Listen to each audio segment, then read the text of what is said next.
Hello there, and welcome to the Sleepless Scientist, a quiet place in the cosmos where your thoughts can unwind and knowledge becomes a soft lullaby for the night. Tonight we'll be journeying into one of humanity's strangest fascinations, the possibility of moving through time itself. Not just in our memories or our dreams, but literally can step by step through the past or into the future. Some call it a fantasy, others call it destiny. But there are those who claim to have already done it. They call themselves chrononauts, travellers through time. Before you settle in, if you enjoy these calm explorations of science and mystery, you can always leave a like or subscribe. And when you're ready, let me know in the comments where in the world and in what moment you're listening from. I love seeing the constellations of dreamers scattered across time zones, each of us tuning in to the same quiet wonder. Now, dim the lights. Find a comfortable position. Maybe let the faint hum of your room become the backdrop of our little voyage. As the minutes begin to melt softly into hours, let's drift together into the story of those who claim they have already seen the other side of time. Imagine for a moment a clock hanging in the middle of an empty room. Its hands move, but not quite evenly. Some seconds stretch longer than others. Some seem to hurry past before you can blink. The ticking slows, then quickens as if the clock itself were breathing. Now imagine that you're standing inside that room, watching the strange pulse of time, and you wonder, what if the world outside this room is ticking differently? That small question has followed humanity since the first person noticed their shadow, changing shape through the day. We have always lived inside time, but we've never truly understood what it is. To most of us, time feels like a river, flowing in one direction, carrying everything forward. But sometimes it behaves more like the sea. Waves overlapping, echoes returning, memories washing back to shore. And every now and then, someone swears they've heard the tide pulling the wrong way. Throughout history, whispers have surfaced. Stories of people who appeared from nowhere, speaking languages no one knew, or vanishing as suddenly as they came. Some are pure legends, others are fragments buried in old newspapers or strange anecdotes retold at midnight. And in each of them lies the same shimmering question. Could it be that time is not a prison, but a landscape, one we have only begun to map? The word chrononaut combines two Greek roots, chronos, meaning time, and nauts, meaning sailor. A chrononaut is not merely a traveller, but a navigator of unseen currents. For centuries, philosophers imagined such journeys as metaphors. Yet as science began to unfold the hidden machinery of the universe, the line between dream and possibility grew thinner.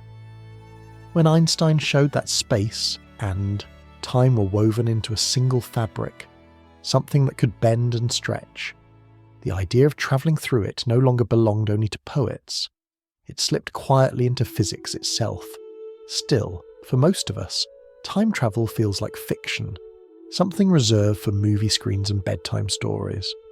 But every so often, someone steps forward and claims it is not fiction at all. They bring photographs, journals, objects that seem out of place. They speak of wars not yet fought, of devices not yet invented, of futures we can barely imagine. Their stories ripple through the world like pebbles thrown into a still pond. Some are quickly dismissed, others linger, refusing to fade. One of the earliest modern tales spoke of a man appearing on a Tokyo runway in the 1950s, holding a passport from a nation that never existed. Another told of a soldier posting on early internet forums, insisting he had come from the year 2036. Each account, whether true or invented, shares the same haunting melody, a longing to cross the boundary that defines what is real. But beneath these stories lies something more universal. The dream of moving through time is, at its heart, the dream of escaping limits, to revisit a moment we lost or glimpse a future where things finally make sense. Every human being has, in their own way, wished for a second chance, a do-over, a conversation we could replay with wiser words. The chrononaut, real or imagined, becomes the vessel for that longing, Perhaps that is why time travel stories never die. They reappear in every culture, under every name. From ancient myths of sleepers who wake centuries later, to tales of prophets who see what has not yet come, we find comfort in the idea that time is flexible, that endings might not be final. Yet, if we listen closely, the clock's uneven ticking tells us another truth. Even when seconds stretch or shrink, they never stop. Time may bend, but it does not break. The Chrononauts' journey, then, is not only through eras and centuries, but through perception itself. What changes is not always the world, sometimes it is the watcher. In a way, we're all small time travellers already. Each day we drift a little into the future. Each night our dreams fold the past into strange new shapes. Scientists can measure the difference. Satellites high above Earth age a few millionths of a second faster than we do. It sounds tiny, almost poetic, just a whisper of time lost or gained. But those whispers add up. Without correcting them, your phone's map would be wrong by miles in a single day. So, in a subtle, almost invisible way, our world already depends on the fact that time flows differently in different places. When you think about it, that's astonishing. The idea that a person on a mountain peak is aging ever so slightly faster than someone by the sea, not by minutes or even seconds, but by microscopic fractions of a second. A difference too small for our senses, yet perfectly real. It means that no two hearts on this planet beat in exactly the same time. Maybe that's the first truth the Chrononaut teaches us, that time is not one thing, it is a field of variations, a woven fabric stretched across gravity, motion and memory. And when someone claims to have stepped outside of it, perhaps they are not entirely wrong, only speaking in the language of wonder rather than equations. So tonight, as the clock on your wall continues its steady pulse, you might listen differently. Each tick is a reminder that time is alive, that it breathes with the universe, and that in some quiet, mysterious sense, it's been watching us just as long as we've been watching it. Long before anyone spoke of physics or equations, people were already telling stories that bent the shape of time. These early tales did not mention wormholes or curved space-time. They spoke of dreams, divine sleep, and journeys to realms where seasons passed in a blink. They were humanity's first experiments with time travel, not in laboratories, but in imagination. One of the oldest comes from a quiet cave outside the city of Ephesus. There, legend says, 7 young men once fled persecution and hid among the stones. They fell into a sleep so deep that the world forgot them. Centuries later, they awoke to find the empire changed, its rulers gone, its gods replaced by others. When one of them went into the marketplace to buy food, his ancient coins were no longer recognized. To the people of that time, he was a miracle, a living relic from another age. To us, he sounds like one of the first chrononauts, not a traveller through machines or light, but through slumber itself. Across the sea in Japan, an old tale tells of a fisherman named Urashima Taro. He saved a turtle from harm and was invited beneath the waves to the palace of the Dragon King. There, surrounded by music and shimmering light, he stayed what felt like a few days. When he finally returned to shore, his village was gone. His home had turned to dust. The years he'd spent under the sea were centuries in the world above. Holding a small box he had been told never to open, he broke the seal and in an instant aged into an old man, as if time had been waiting for him to catch up. Centuries later, in the Highlands of Scotland, shepherds told of men who followed fairy lights into the hills, danced with strangers beneath the earth, and came back to find their grandchildren grown. In Ireland, whole days could vanish while one sat under a hawthorn tree. Even in the Andes, Inca myths spoke of doorways carved into mountain stone that led to lands of the sun, where the flow of time was reversed. These stories emerged from every corner of the world, each painted in the colours of its own belief, Christian, Buddhist, animist or shamanic. Yet they all shared a single heartbeat, the fear and fascination of stepping outside ordinary time. Before science could measure seconds, humans already understood that time could stretch. We felt it in grief, in joy, in waiting. When we are in pain, moments last forever. When we're in love, hours evaporate. The myths gave that feeling a body, a way to speak about the impossible. If you listen closely, you can hear the quiet pattern inside all these tales. The traveller departs, often by accident. They enter another rhythm of existence, a deep cave, a sea kingdom, a timeless feast. And when they return, they find that the world has moved on without them. They are both alive and displaced, both present and extinct. And that emotional tension, being out of sync with everyone else, is the essence of what we call time travel. In the West, the myth evolved again during the Middle Ages. Monks told of pilgrims who met angels and were shown visions of centuries ahead. Chroniclers recorded strange visitors who arrived in towns speaking unknown tongues, wearing unfamiliar garments. Some described men from the stars or strangers from the north who claimed to have walked great distances in no time at all. Though today we recognise these as metaphors, to the people who heard them by candlelight, they were signs that time itself was a fragile veil. Then came the Renaissance, with its clocks and compasses. As humans learned to measure time, our fear of losing it deepened. The first mechanical clock, built in the 13th century, turned time from a flow into a sequence, gears and ticks, exact and unfeeling. Yet even as the hands circled predictably, the old stories refused to vanish. Poets wrote of enchanted sleep, of doors opening between centuries, and as telescopes began to reveal the vastness of space, the imagination asked, if light can travel across ages to reach our eyes, could we not someday follow it back? By the 19th century, science and myth were once again in conversation. H.G. Wells published The Time Machine in 1895, describing a man who rides a chair through the ages. It was fiction, yet rooted in the new physics of his day. The discovery that light, motion, and gravity were bound by invisible threads. The novel struck something deep within readers. Suddenly time travel was not only divine or magical, it was mechanical, almost logical. It suggested that perhaps one day, with the right invention, the ancient dream could become real. Around the same time, another story appeared. This one not in a book, but in a courtroom in Spain.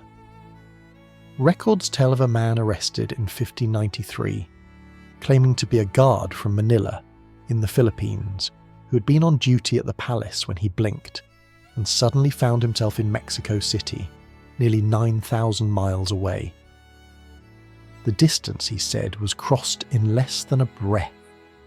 Some historians treat it as a legend, others as a misunderstanding, but in the rhythm of his claim, a single instant erasing all geography, we hear again the hum of the same obsession, the wish to escape the linear chain of cause and effect.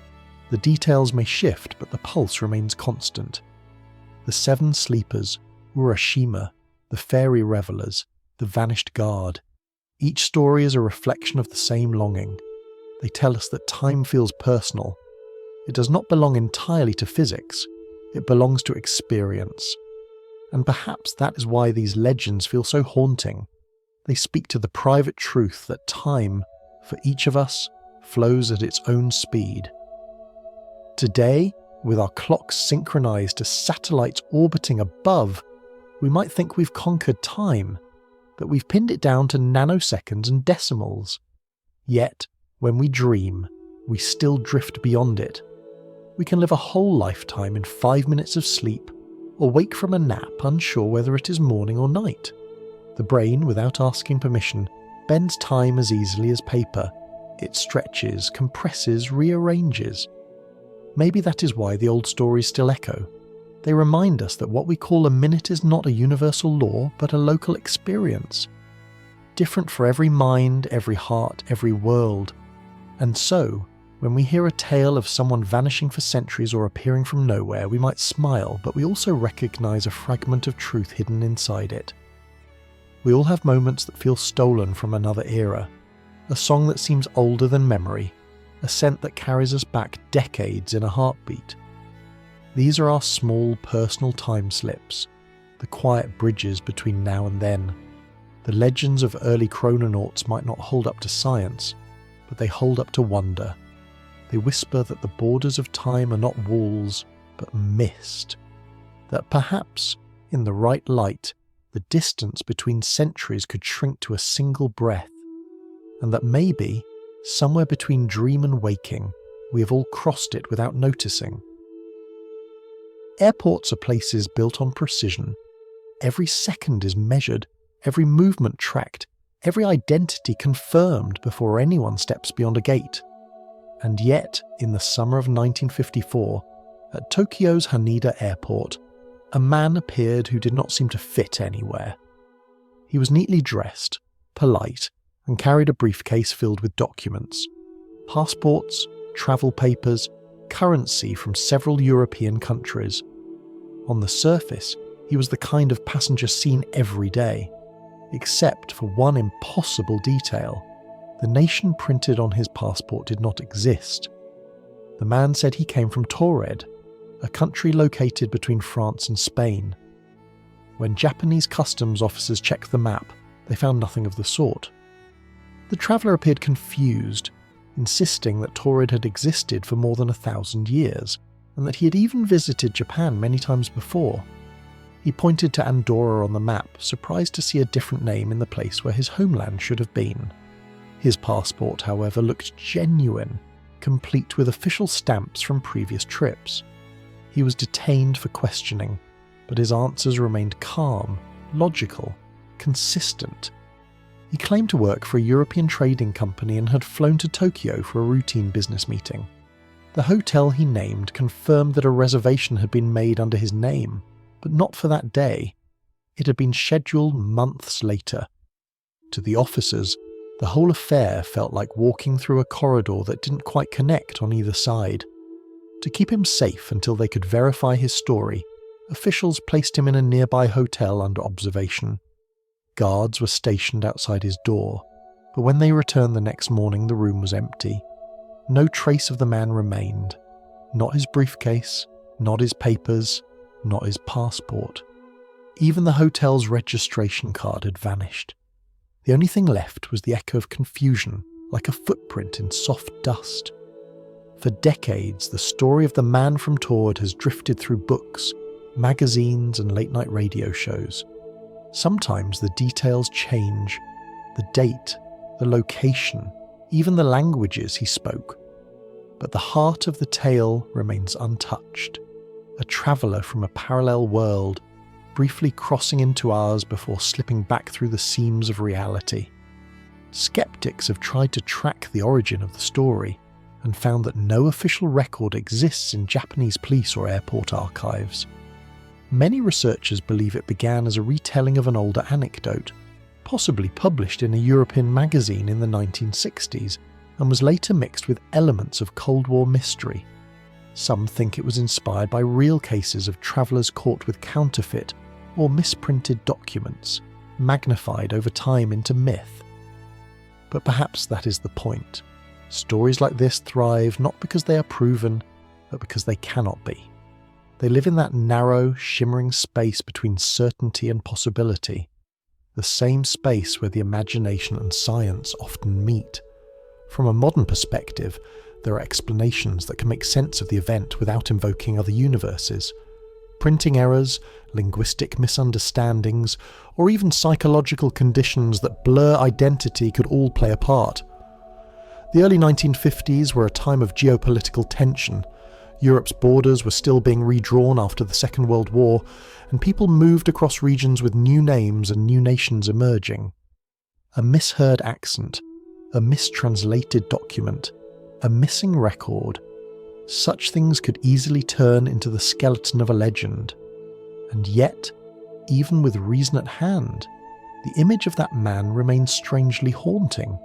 Standing in the airport's fluorescent light, holding a passport from nowhere, insisting he belonged to a world we can't see.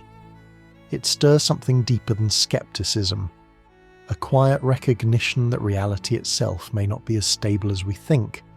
In physics, there are theories that flirt with this idea, that the universe might branch into countless versions, each following a different outcome.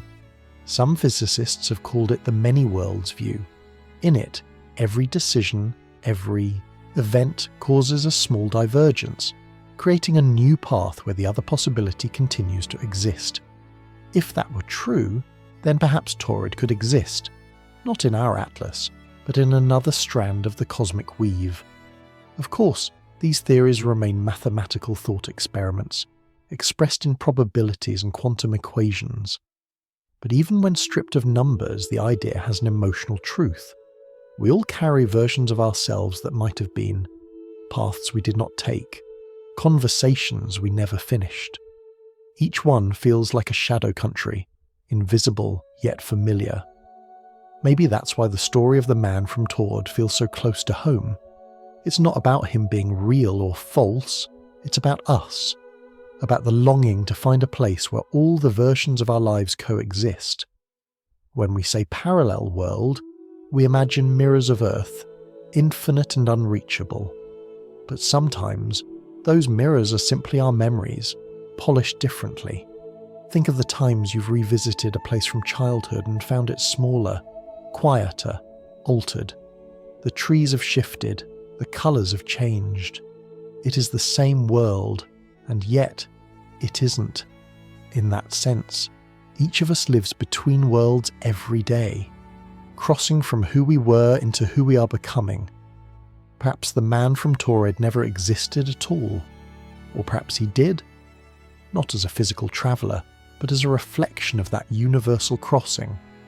Every border, every map, every customs desk we pass through in life asks the same quiet question: who are you, and where do you come from? For most of us, the answer is simple, but for a few moments in the story of time, someone might look up and reply, from a place you don't remember. When the guards opened his door that morning and found nothing, they didn't just lose a man, they lost a reference point, a fixed coordinate in the ordinary rhythm of reality. And once that point vanished, the story expanded to fill the gap. Today, travellers still tell each other about him, the businessman who stepped out of a forgotten nation, the stranger who carried a passport to nowhere. He has become a modern myth, a quiet ghost haunting the junction between the real and the imagined. Whether he was ever flesh and blood doesn't matter as much as what he represents. The persistent suspicion that time and existence may have more corridors than we can see. As flights take off and land, as thousands of names scroll across arrival boards, somewhere in the endless hum of the engines and footsteps, there might still be a seat reserved for him, a traveller from a country just one heartbeat away, waiting for the moment when the worlds align again. Not all stories of time travellers begin in old airports or dusty archives. Some are born in the dim glow of computer screens, spreading through words rather than footsteps. Around the year 2000, long before social media ruled the world, an anonymous user appeared on early internet forums under the name John Titor. He claimed to be a soldier sent from the year 2036, a future that was still 36 years ahead. He said he had come back on a mission, not to change history, but to retrieve something, an old computer from 1975 that his time needed to repair its own systems. At first, people laughed. The internet was already a place full of hoaxes and fiction, but there was something different about this one. Titor's messages were calm, methodical, and strangely specific. He wrote about the structure of his time displacement unit, describing it not in equations but in careful technical language.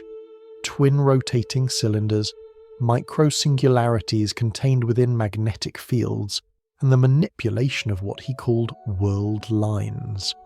He even attached hand-drawn diagrams, sketches that looked part engineering manual, part science fiction. He warned that the near future would fracture, that America would descend into conflict, that diseases and power shortages would reshape society. He didn't sound like a prophet. He sounded like a weary veteran who had already seen it happen. And because his tone was neither boastful nor frantic, people began to listen. Over months, his posts grew into a conversation, a quiet digital séance between a claimed time traveller and the curious strangers of the early internet. Titor described time not as a single thread, but as a bundle of possible paths.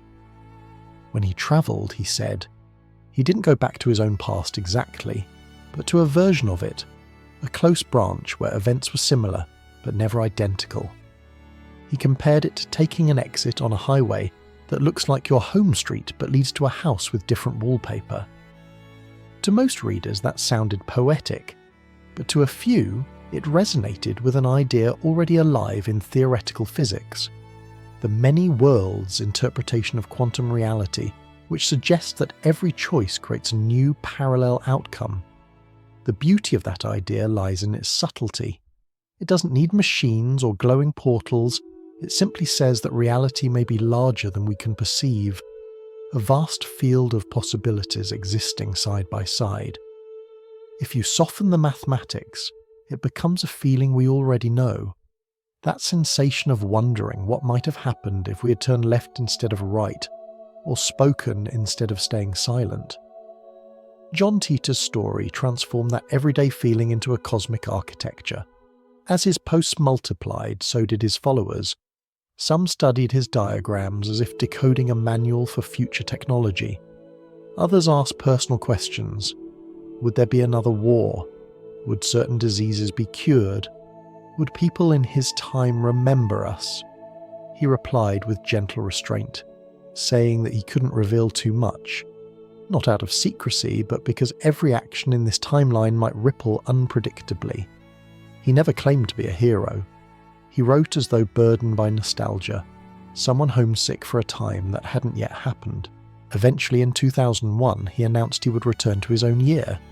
His last message was brief, almost tender. Then he vanished.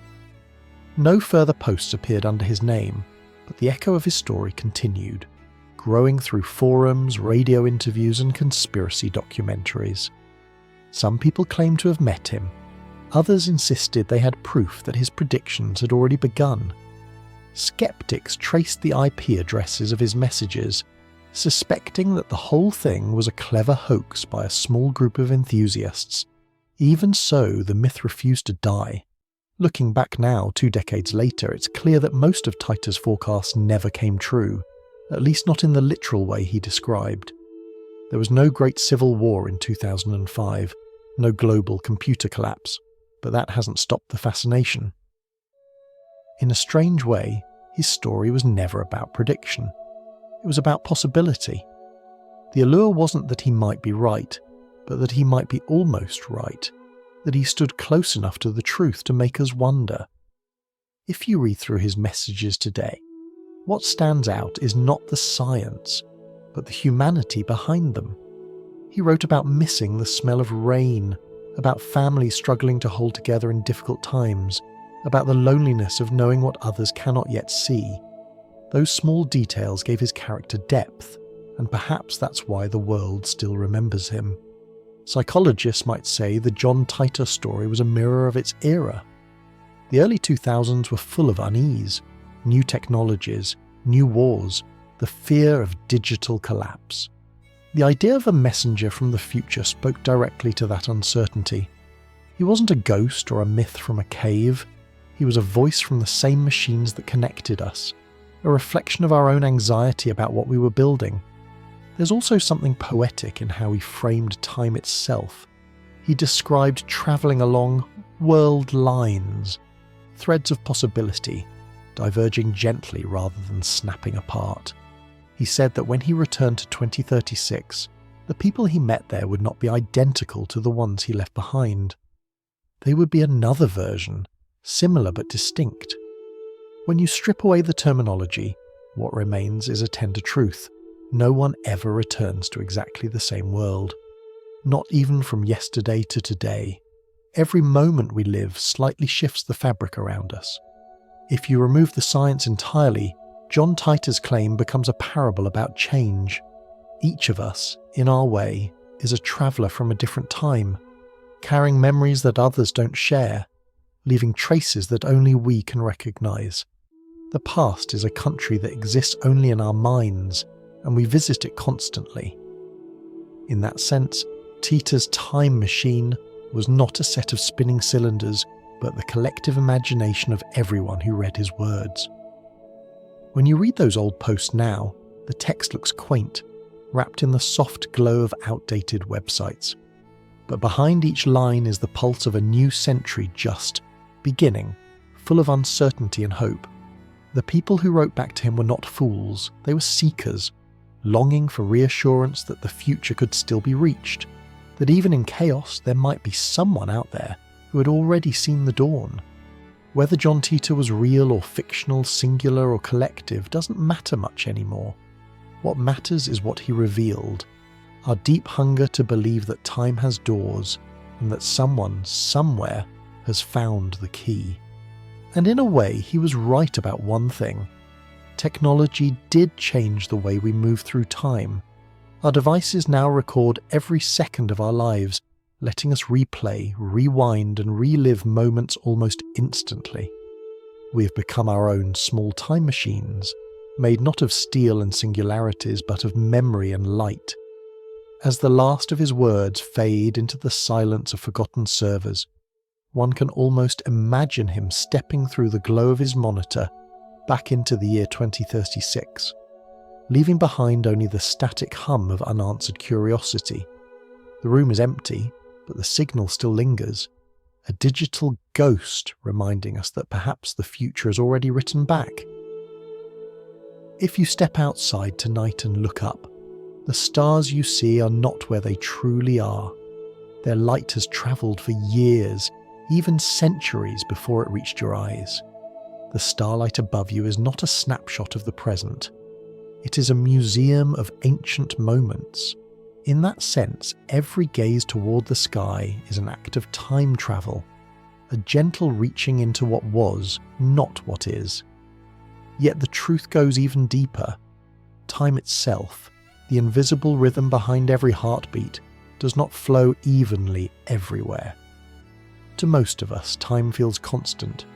We wake, work, sleep, and measure our lives by clocks that seem universal. A second in Hanoi should be the same as a second in Paris or on the moon, shouldn't it? But the universe disagrees. According to the relativity Einstein introduced more than a century ago, time bends and stretches depending on two things: how fast you move and how strong gravity pulls on you. Let's soften this idea for the senses. Imagine time as a river.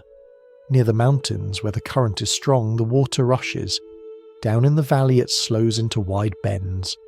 Gravity in this picture is like the slope that changes the speed of the flow. Where gravity is stronger, near a planet or a star, the river of time runs more slowly. Far from massive objects, in the quiet between galaxies, the current speeds up again. This isn't a metaphor invented for comfort. It's something scientists have measured again and again. On Earth, we can even test it. In 2010, researchers at the National Institute of Standards and Technology placed two identical atomic clocks in the same building, one on a shelf and one just 33 centimeters higher. The difference between them was unimaginably small, about the length of a school ruler, yet over time the higher clock ticked faster. The scientists joked that your head really is older than your feet. The difference was measured in billionths of a second, but it was real, proving that time itself flows at slightly different speeds depending on your height. It sounds absurd that standing on a chair could make you age faster than sitting on the floor.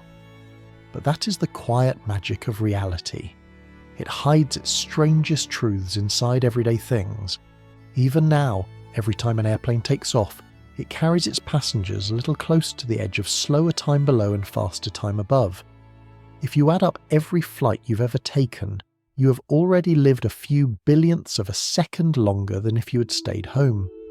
It's a difference too small to feel, yet it is there, silently recorded in the unfolding fabric of the universe. Einstein once said that people like us, who believe in physics, know that the distinction between past, present and future is only an illusion, a persistent one, but still an illusion. He didn't mean that moments don't matter. He meant that the order we experience them in depends on where we stand and how we move.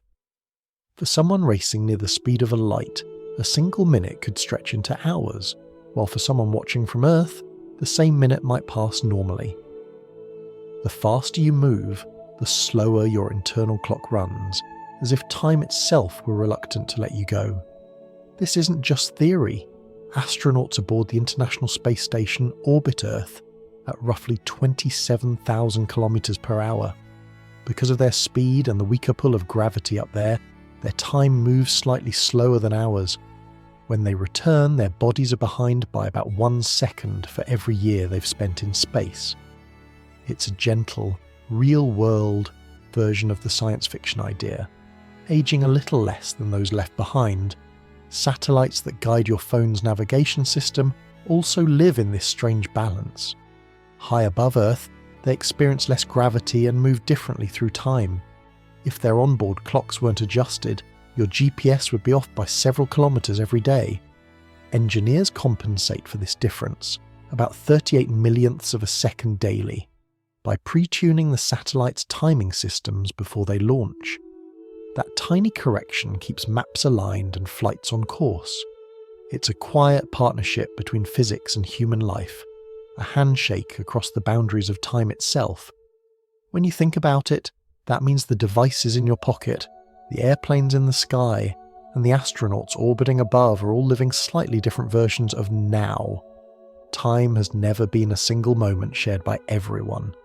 It's more like a fabric with tiny folds, smooth enough that we can walk across it, but textured enough that no 2 points are exactly the same. This unevenness doesn't just exist out there in space, it shapes us too. Our own perception of time stretches and contracts. When we're anxious, seconds drag like thick syrup. When we're joyful or inspired, they fly. Inside our minds, time behaves more like Einstein's universe than a clockmaker's. It bends to emotion, attention, and memory.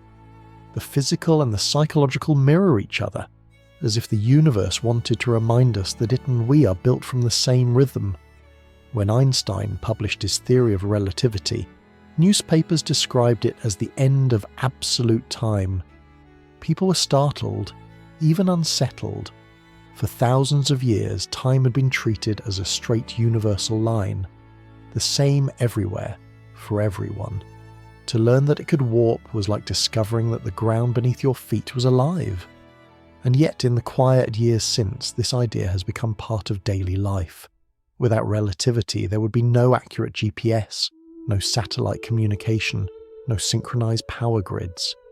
We don't notice it, but every message we send, every route we trace on a map, is gently adjusted for the fact that time does not flow equally everywhere. So when someone speaks of time travel as pure fantasy, remember that, in miniature, it already happens all the time. Not in leaps through centuries, but in delicate ripples.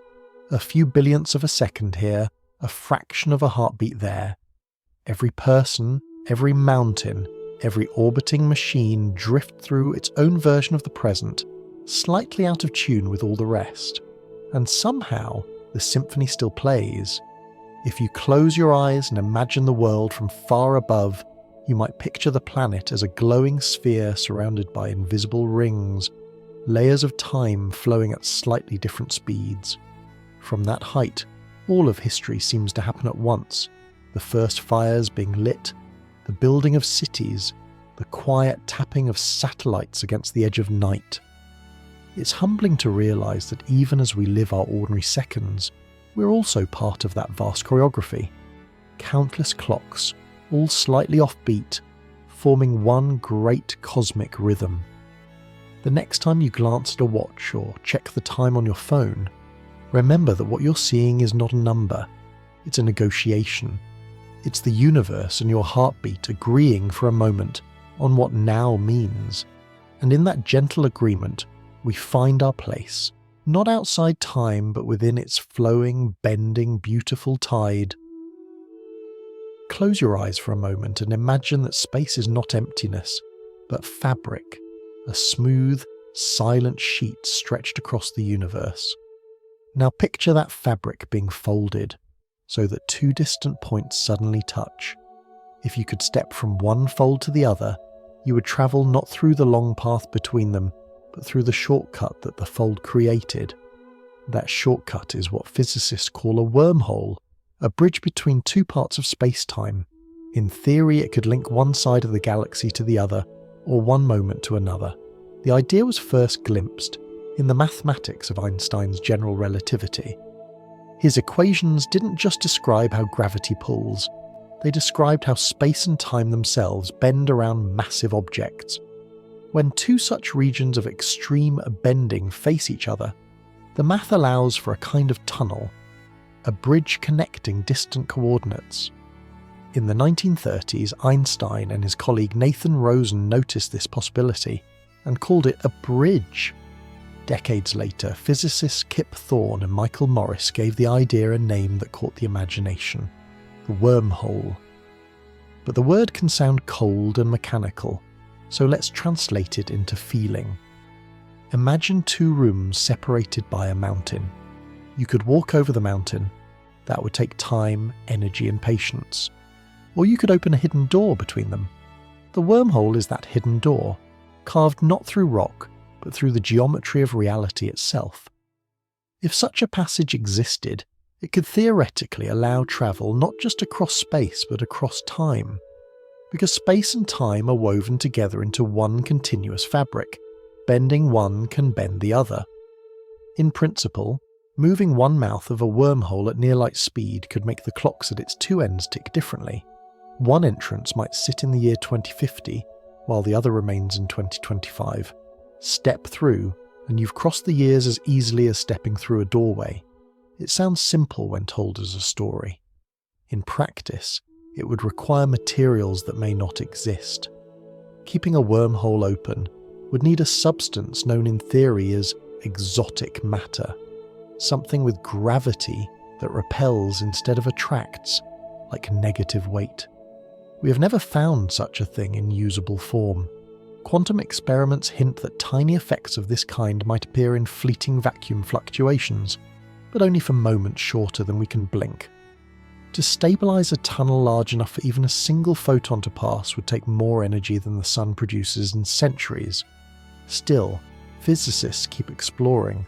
They do not build machines, but they build equations, mental experiments that test the limits of possibility. The work of Thorne and Morris in the 1980s showed that the laws of physics don't completely forbid wormholes. They only make them extraordinarily difficult. In the language of gentle storytelling, we might say that the universe doesn't close the door entirely. It just hides the handle very well. If you prefer a less mathematical image, imagine holding a sheet of paper. Draw two dots at opposite corners. The normal route between them is the line across the surface, the long flat way. Now fold the paper until the dots touch. For that instant, distance disappears. The paper represents space-time. The fold is the wormhole.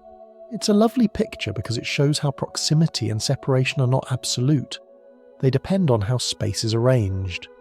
This concept also whispers something profound about connection. Every relationship we have, every bond of friendship, love, or memory feels like a bridge through distance. Two people might live thousands of kilometers apart, yet a word or a photograph can bring them together in an instant. In its way, that's a human version of a wormhole, not built from equations, but from emotion. The physics and the feeling share the same geometry, bending the vastness between points until they meet. Science fiction has carried this idea further than any lab could. In novels and films, wormholes become shimmering gates, spinning rings of light, corridors of swirling dust. They let characters jump between stars, rewrite history, or meet their future selves. These visions aren't just entertainment, they are modern myths built on the architecture of possibility. Like the legends of magic doors or flying carpets, Wormholes translate complex truths into shapes the heart can grasp. Yet real scientists, including Thorne himself, often speak about them with surprising tenderness. They know the mathematics intimately, but they also sense the poetry within it. Thorne once said that if wormholes can exist, they might allow us to meet civilizations from far away, or even communicate across eras. But he added a warning too. If such things were common, the universe would be filled with paradoxes. Somewhere, some law must act as a safety switch. Stephen Hawking called it the chronology protection principle, the idea that the universe somehow prevents time loops large enough to break causality. In simple terms, the cosmos protects its own history from being rewritten. That principle doesn't close the door, it simply suggests that time guards its own integrity. We might imagine it as the universe whispering, "You may bend me, but do not break me." There is comfort in that thought, that reality is not fragile even under the weight of imagination. If wormholes do exist, they may be hidden at scales far too small for us to see, folded deep inside the quantum foam, the tiny, restless fluctuations that fill even empty space. On that microscopic level, space itself might shimmer like water, bubbling with miniature tunnels that open and collapse billions of times per second. These would be wormholes so small that not even a particle of light could fit through them. They would not be bridges for travellers, but gentle reminders that the universe is more flexible than it appears. Perhaps one day, long after we're gone, distant descendants will learn to weave those threads together, stabilizing one of those tunnels long enough to peer through. Maybe they will send a signal, a pulse of light, or even a single thought back through the fold, a greeting to the ancestors who first dreamed of bending time. Until then, wormholes remain symbols of our imagination's reach. They remind us that curiosity itself is a kind of bridge, one that connects the known with the unknown. Every time we ask "what if?", we open a small doorway, not through the cosmos, but through understanding. We cross from ignorance into wonder. So if you ever find yourself staring up at the night sky, imagine the stars not as distant islands, but as places folded close together in some deeper dimension. Between them may lie bridges waiting to be found, bridges of gravity, light, and thought. The universe is not a wall, it is a fabric, and somewhere in that fabric, perhaps just beyond our grasp, are the secret threads that tie every moment to every other. Picture yourself holding an old photograph, one taken before you were born. In it, your grandfather stands in a small workshop, smiling, unaware that decades later you'll be holding his image. Now imagine you could step through that photograph, travel backward through the fading colours and meet him face to face. What would happen if you changed something? Even something small. What if, through accident or intention, you altered a moment that led to your own existence? This quiet nightmare is known as the grandfather paradox, one of the oldest riddles in the study of time. The paradox is simple to describe and impossible to ignore. If you travel into the past and prevent your grandfather from meeting your grandmother, you would never be born. But if you were never born, who travelled back to interfere? The circle folds in on itself like a snake biting its tail. It's a puzzle of logic, not cruelty, but it reveals how fragile our understanding of cause and effect really is. Science fiction has played with this loop for decades. Some stories treat it like a warning. Touch nothing, or reality will unravel. Others imagine time as flexible, able to rewrite itself without breaking. But in physics and philosophy, the question goes deeper, not about romance or family, but about whether time itself allows contradiction. When physicists first studied the equations of relativity, they discovered that, at least mathematically, time loops could exist. These are called closed time-like curves, paths through the geometry of space-time that circle back to the same moment they began. It's like walking across a globe and arriving again where you started, except you've also looped through yesterday. In symbolic form, these loops appear naturally in Einstein's equations under certain conditions. But numbers, as elegant as they are, do not guarantee reality. Let's soften that idea for the imagination. Think of the universe as a storyteller. Every event is a sentence, each cause a word that leads naturally to its effect. A time loop would be like a paragraph that refers to itself, a line of text that, when you follow it, brings you back to its beginning. Can a story like that exist without breaking its own meaning? Some scientists say no, that the universe refuses to write nonsense. Others say yes, but that it writes in a language we haven't learned to read. In the 1980s, a Russian physicist named Igor Novikov offered a poetic solution. He suggested that the universe might obey what's now called the principle of self-consistency. In his view, any event that occurs on a time loop must be consistent with itself, meaning you cannot change the past in a way that prevents the loop from existing. The universe, in this picture, behaves like a skilled editor. It allows surprises but not contradictions. Imagine, for instance, that you travel back to warn your grandfather of an accident. You rush into the workshop shouting a warning. He steps aside, startled, and drops his hammer. The noise draws his attention, and because of that moment, he decides to stay home that day, avoiding the accident anyway. You have changed the details, but not the outcome. The past adjusts gently around your actions, like fabric absorbing a crease. That is the heart of Novikov's principle, that causality is elastic, not brittle.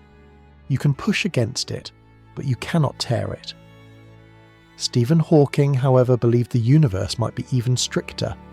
He proposed the chronology protection conjecture, a concept that sounds technical, but is, at heart, quite human. It says that the laws of nature conspire to prevent the creation of time loops large enough to cause paradoxes. In other words, the cosmos protects its own timeline the way an immune system guards the body, detecting and neutralizing anything that threatens coherence. Translated into ordinary imagery, Hawking's idea is like the universe gently saying, "Play within the rules." If someone tried to build a machine that could twist time into a knot, radiation and gravity would build up near the device until the structure collapsed. The math predicts that such attempts would destroy the very wormhole or tunnel before it could form a loop. It's as though reality defends its own sanity. Still, the idea of self-healing time fascinates physicists and philosophers alike. In the quantum world, the realm of atoms and probabilities, paradoxes often dissolve. A particle can take multiple paths at once, all consistent with each other. If time were treated the same way, a traveller moving through it might experience only the path that remains self-consistent. The contradictions would cancel out, leaving behind a single smooth version of events. To translate that into something more familiar, imagine a river that tries to flow backward around a rock. It can swirl and churn, but eventually it joins the main current again. Time might behave the same way, bending around obstacles, but always returning to a coherent flow. The paradox becomes a ripple, not a catastrophe. In everyday life, we already sense hints of this self-correcting rhythm. We forget an appointment only to stumble upon the person we meant to meet by chance later that day. We lose something only to find it when we least expect it. These small coincidences remind us that the world often finds its own equilibrium without our control. The self-healing universe, in this view, is not a machine that prevents paradoxes, but a living pattern that guides them into harmony. Some writers have imagined that, rather than forbidding time travel, the universe might encourage it, but only in ways that reinforce destiny. Traveller trying to change the past might discover that their actions create the very history they hope to undo. The warning becomes the cause of the event itself. It's a haunting loop, but also a strangely comforting one. Everything that happens belongs exactly where it must. The philosopher David Lewis once argued that time travel, if possible, would not require rewriting history at all. It would simply mean participating in it. If you go back and meet your grandfather, that meeting was always part of the story. You were always meant to be there. From that perspective, time is not a fragile thread that can snap, but a woven tapestry where every thread already knows its place. This idea might sound rigid, as if free will disappears, but it can also be seen as liberating. If the universe maintains its coherence no matter what, then even our mistakes are part of its design. The story may twist, but it never loses itself. When you think of it this way, the grandfather paradox is not really about killing or preventing anything. It's about understanding that time may not be a straight hallway we walk down, but a symphony we're already part of. Every note resonating with the ones before and after. Each of us plays a tone that contributes to the whole, and the melody once played cannot be unplayed. Perhaps that's why the paradox feels both terrifying and beautiful. It confronts us with our limits, but also with our belonging. Time, in its wisdom, keeps the score. It remembers what must be remembered, and forgets what must fade. And in that balance between memory and possibility, the universe stays whole, not by resisting change, but by folding it gently into its pattern. So the next time you wonder what would happen if you could go back and fix something, a word unsaid, a choice unmade, imagine that the act of wondering is itself part of the repair. The universe doesn't need you to rewrite it. It needs you to live it, honestly, moment by moment. Because even when the river loops, the current still flows forward, carrying everything home. If you hold a clock in your hand, it feels absolute, a steady pulse measuring out the same rhythm for everyone. But in truth, every clock is loyal only to its own corner of the universe. Some tick slightly faster, others slightly slower, depending on how gravity wraps around them and how quickly they move. What we call the time is really a gentle compromise among countless local rhythms. It's an orchestra of seconds, and someone has to conduct it. That conductor is hidden in the skies above you. Each day, 24 satellites circle Earth, their small metal hearts beating with atomic precision. They are the quiet guardians of your phone's location, your flights, your banking systems, all of it synchronized by their ticking. But they live in a different gravitational field than we do. Up there, hundreds of kilometers above the surface, gravity's pull is weaker and their motion is faster. Both effects stretch and compress their time compared with ours. The difference may seem laughably small, about 38 millionths of a second every day. But if left uncorrected, it would make your GPS maps drift by several kilometers each day. Airplanes would land miles off course. Navigation systems would slowly unwind like tangled thread. Engineers learned early on that the only way to keep Earth and sky in harmony was to deliberately adjust those satellite clocks before they launch, to make them tick slightly slower on the ground, so that once in orbit, they would run at just the right pace. That adjustment is the quiet proof that Einstein's theories are not distant abstractions. They are built into your pocket, woven into your commute, folded into every signal bouncing between ground and space. When you see a blue dot on your screen marking where you stand, you are already using relativity, the same principle that governs stars and black holes. It is science softened into convenience, cosmic law disguised as everyday life. You might imagine those satellites as shimmering beads on invisible strings, each one following a perfect path while whispering to the others, "This is now." But even among them, no two share exactly the same now. Their orbits vary, their tiny internal oscillations drift. To keep the network coherent, ground stations constantly send corrections, harmonizing the ensemble like musicians tuning mid-song. The result is what we experience as universal time, a fragile consensus across the curve of the planet. This difference between times isn't new. It was first noticed long before satellites existed, when scientists compared the ticking of precise clocks carried on airplanes to identical clocks left on the ground. After long flights, the airborne clocks were behind by a fraction of a microsecond. A microsecond is a millionth of a second, an interval so short that light travels only about 300 meters during it. Yet even that is enough to prove that time itself breathes differently depending on altitude and motion. Think of it this way. If you spend your life in the mountains, you're aging infinitesimally faster than someone who lives by the sea. If you stand on the top floor of a tall building, you are older, by a few trillionths of a second, than the person in the lobby. Your body doesn't feel it, but physics records it faithfully. When measured with atomic clocks, the difference is real, persistent, and precise. We often imagine time as a ruler, straight, fixed, absolute. But it is more like a landscape of hills and valleys, and we all live at slightly different elevations. The most poetic part is that none of these effects are artificial. They are the natural consequence of how the universe balances motion and mass. Time slows where gravity is strong because energy bends the geometry of space itself. You can picture it like a stretched rubber sheet. Place a heavy object, say a planet, in the middle, and the sheet curves. Anything moving along it must follow the curve. What Einstein realized is that clocks moving through those curves also feel the difference. Where the sheet dips deeper, the clocks run slower. Where the sheet flattens, they quicken. Scientists sometimes express this in symbols, but you can think of it simply.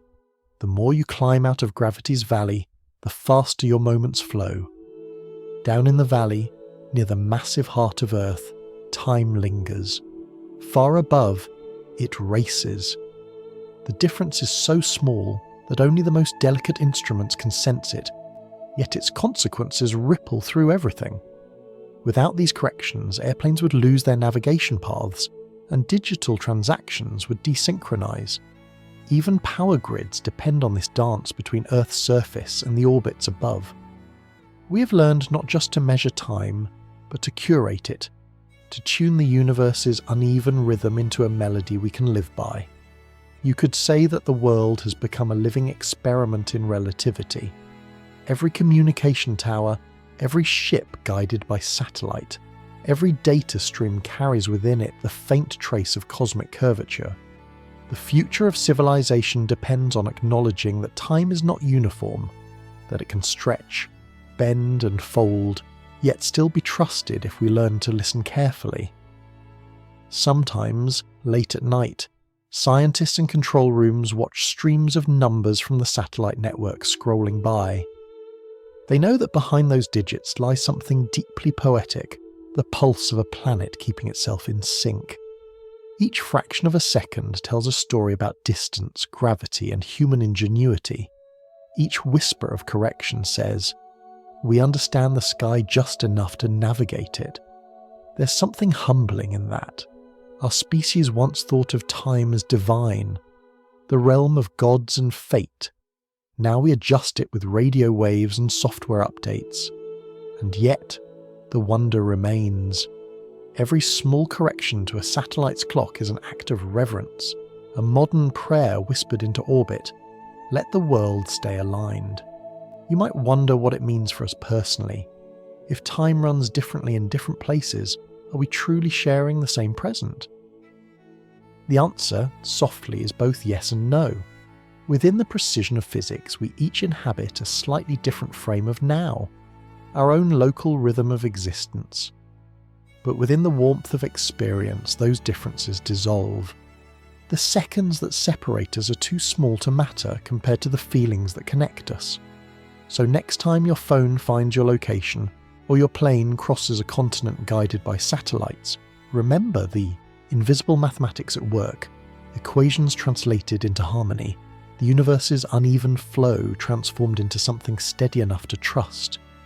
In every signal, in every corrected microsecond, you are touching the edge of Einstein's discovery. That even in a universe where time is uneven, meaning can still stay aligned. And perhaps that's the quiet beauty of it, that the cosmos allows imperfection, but still holds everything together. Each clock, each orbit, each heartbeat runs at its own pace, and yet somehow we arrive together, in step, on the same turning world. After all the cosmic mathematics, after satellites and theories of bending space, the next story is far smaller. An image, a few inches wide, held together by pixels and belief. It isn't a diagram or a formula. It's a photograph taken long ago, one that somehow seemed to capture something out of place. A figure standing in a crowd who didn't seem to belong there. People would call him the time-travelling hipster. The year was 1941. The scene was a small reopening ceremony for a bridge in British Columbia. In the black and white photograph, the crowd gathers in coats and hats, men in ties, women in neat dresses. Everyone looks exactly as you'd expect for the early 1940s, except for one man near the centre. He wears sunglasses that look modern, a graphic t-shirt, and what seems to be a lightweight jacket made of fabric no one remembered existing then. In his hands, he holds a compact device, perhaps a camera, perhaps something else entirely. When the photo resurfaced on the internet decades later, it exploded. People zoomed in, circled the figure, posted side-by-side comparisons. Some declared him proof of time travel, others said he was a prank, or that the image had been digitally altered. But the original print was found in a museum archive, untouched. The photograph was real, which meant the mystery lay not in pixels but in perception. Experts looked more closely. The sunglasses, they explained, were a model available in the 1930s, made for skiers and mountaineers. The shirt, though graphic, bore the logo of a hockey team from the same era. And the device he held was an early folding camera, not a gadget from the future. Piece by piece the illusion unravelled, but the fascination did not. Even after the rational answers appeared, the image continued to circulate, reborn on blogs and message boards. It had crossed from history into myth, carried by the momentum of imagination. Another story followed, this one not a photograph but a moving image. In 2010, a film archivist reviewing footage from a 1928 Charlie Chaplin movie noticed something peculiar. In a scene set outside a circus tent, a woman walks by holding a hand to her ear, speaking animatedly. It looks, at first glance, as though she's on a cell phone, decades before such devices existed. The clip spread across the internet faster than any academic paper ever could. Millions watched, paused, and replayed the same few seconds, searching for clues. The truth turned out to be mundane, but still fascinating. Historians explained that early portable hearing aids had a similar shape, a small box connected to an earpiece. In the bright California sunlight, it simply resembled something familiar to modern eyes. But the enchantment of the mystery lingered. People wanted it to be a cell phone because that would mean something impossible had happened. That the boundaries of time had briefly thinned and allowed a glimpse of us looking back. Why do such images capture us so easily? Part of the answer lies in how our brains work. The human mind is a pattern-making machine. It's how we survive, recognizing faces, anticipating danger, finding meaning in the random. Psychologists call it apophenia, the tendency to see connections where none exist. We find shapes in clouds, music in static, intent in coincidence. When we see an old photograph with something unfamiliar, the mind rushes to fill in the blanks. The result feels not like imagination but discovery. It's not foolishness, it's instinct. Our perception evolved to keep us alive, not to keep us objective. The same part of the brain that helps us identify a friend's face in a crowd also helps us see a modern man in an old photograph. In both cases, the mind chooses coherence over chaos. It stitches a story where fragments alone would only confuse, and yet there's tenderness in that mistake. The way people cling to these photos isn't only about proof, it's about longing. The image of the hipster in 1941, or the woman with her hand to her ear, feels like a bridge between worlds, the past reaching toward us, the future already known to them. We look at those faces and wish that time could be that porous, that forgiving. Debunking, though necessary, often misses that emotional core. When someone insists that an object in an old picture proves time travel, they're not just defending an illusion, they're protecting a sense of wonder. They're saying, in essence, I want to believe the universe still has surprises. Even after an explanation arrives, that desire doesn't fade. Like a campfire that keeps glowing under ashes, it waits for the next gust of mystery.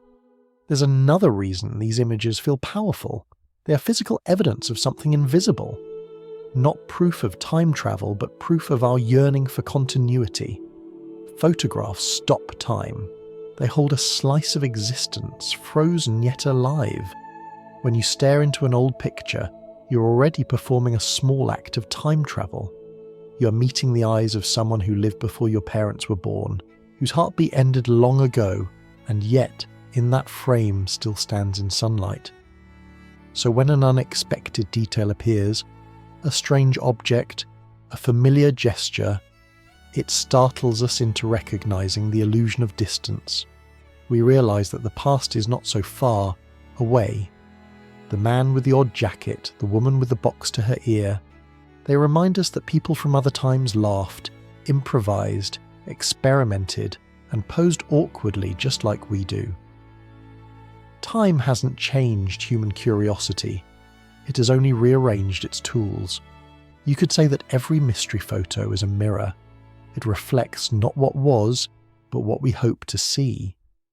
When we share it online, we're not spreading misinformation so much as we're sharing a collective dream. That perhaps, somewhere, the extraordinary hides inside the ordinary. If you imagine the internet as a great endless museum, then these photos are the exhibits that make visitors stop and whisper. They remind us that the boundary between evidence and enchantment is thin, thinner perhaps than we'd like to admit. A photograph can capture light, but it can also capture belief. And sometimes, the belief outshines the light. So next time you come across an image that seems impossible, a shadow where none should fall, a person who looks too modern, an object that shouldn't exist yet, pause before deciding. Not to judge whether it's real or fake, but to feel that quiet, childlike pulse of curiosity it stirs. The truth may be ordinary, but the feeling is sacred. We see what we wish to keep alive, the thrill of mystery, the warmth of wonder. These pictures remind us that our sense of awe is timeless. Perhaps that's the real time travel here, not moving through centuries, but rediscovering again and again our capacity to be amazed. Think for a moment about your earliest memory. Maybe it's a garden, the smell of rain, a parent's voice calling you in from play. The image is soft, uncertain around the edges, yet you feel sure it happened. But what if that memory is partly a story you built later? A collage of photographs, retellings, an imagination so deeply woven together that even you can't tell where truth ends and invention begins. Our minds, as it turns out, are not cameras. They are storytellers. Psychologist Elizabeth Loftus once described memory as more like a Wikipedia page than a diary, something that can be edited not only by you, but by anyone who adds new information. Her research showed that memories can be altered simply by suggestion. When people were told they had once been lost in a shopping mall as children, an event that never happened, many later recalled vivid details of the incident, the colour of the floor tiles, the sound of an escalator, even the hand of a stranger guiding them back. None of it was real, yet it felt true, because emotion and belief can build a scaffold sturdy enough for fiction to rest on. This is not a flaw in our design. It's a feature of how the human mind creates meaning. Memory is not meant to be a recording of the past, it's meant to be a conversation with it. Every time we remember something, we reconstruct it, layering new feelings and context over the old scene. In that process, details shift. A blue shirt becomes grey. A conversation gains words that were never spoken. Slowly, the story evolves to fit who we are now. You can test this gently. Recall the house you lived in as a child. Walk through it in your mind. The rooms, the furniture, the windows. Now, if you were to see a photograph of that same house, you'd likely notice differences. Maybe the door was smaller than you remember, or the light fell in a different direction. That small shock of recognition, that your memory has been quietly edited is the mind revealing its artistry. It doesn't lie on purpose, it simply prefers meaning over accuracy. The same process shapes the stories of those who claim to have travelled through time. Many of them genuinely believe what they describe. They are not always deceivers, they are witnesses to the flexibility of memory. When someone insists they have seen the future or the past, what they may have experienced is a dream, a flash of déjà vu, or a misremembered scene stitched together by emotion. The brain does not label experiences with absolute dates, it only stores impressions, light, sound, feeling, and later arranges them according to our sense of logic. This is where another phenomenon appears, patternicity, or the mind's tendency to weave chaos into order. We see faces in clouds, animals in the stars, secret messages and coincidences. The brain's main goal is survival, and to survive, it must predict. So when information is incomplete, it fills the gaps. That same skill that helps us recognize danger in the rustle of leaves also helps us turn ordinary memories into grand narratives. A person who dreams of a place they've never been might later visit it and feels sure they've seen it before. The mind joins the dots, creating a loop that feels supernatural. The effect can be so strong that even when evidence contradicts it, the feeling remains. You can tell someone their memory is impossible, but their certainty doesn't fade, because memory, unlike data, lives in the body. It carries scent, rhythm, heartbeat. It feels lived, not learned. This is why witnesses to extraordinary events can disagree so passionately about what they saw. Each is remembering a slightly different world. The brain doesn't merely recall, it rebuilds, influenced by stress, expectation, and belief. The more emotionally charged an event, the more likely our recollection of it will shift with each retelling. That's why people can come to remember entire experiences that never happened, not out of deceit, but out of the same creative force that allows us to dream. If you look at this from a softer perspective, it's almost comforting. Our memories are alive. They breathe, grow, and adapt as we do. When we remember, we're not visiting a static archive. We're painting again on the same canvas. The colours may blend, the outlines blur, but the emotion remains true. What we remember most clearly is not the event itself, but the meaning it carried. Imagine someone who believes they once glimpsed the future, a road, a face, a place that hadn't yet existed. Years later, they find themselves there and think, I've been here before. Maybe they haven't. Maybe their brain predicted it once, long ago, in a dream or a thought half forgotten, and when reality finally aligned with that internal image, the feeling returned. That spark of recognition can be overwhelming. It feels like proof of time travel, but it's really the mind greeting its own creation. Memory also shapes how we perceive time's passage. When we are children, days feel long and summers endless because each experience is new. As we age, repetition compresses time. The mind stores fewer details and the days blur. It's not that time is moving faster, it's that we are recording less of it. Our inner calendars depend on novelty.